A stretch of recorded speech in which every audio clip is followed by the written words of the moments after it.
Okay, Matt and I are on a garage install here. This is a friend of mine's shop he just built. He has 6 garage doors on it, so it's a nice big shop. And I'm fixing something for my friend, and let me show you what he's done, what the garage door opener guy has done. And he told the homeowner that this is logical. So this is the east side of the building. We have 1, 2, 3 doors. And that is the west side of the building. We have 1, 2, 3 doors, and that would be the north.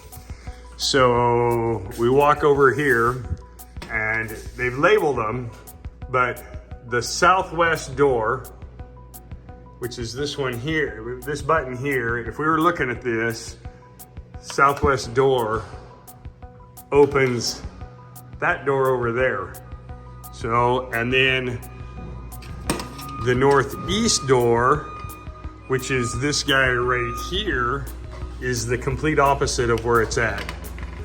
And so visual controls, this drives me nuts. They shouldn't even need labels for this. So we're gonna make an improvement here and show you how it should be, the importance of visual controls and making things easy and removing frustration. Okay, about 15 minutes of work. We now have this all dialed in. Everything matches the location. So when we come over and we push this one right here, it operates this door right there. The farthest one here operates that door, and so on and so forth. So nice, easy visual control. When you walk in, you're like, okay, I'm looking at the shop. I've got the 2 fans here. I've got my 3 doors over here and 3 doors over there. I can push the button nice and easy to get things out.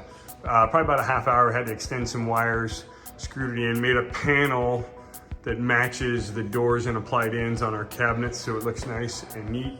If the customer chooses, they can label it as well, but looks really, really good, came out really nice.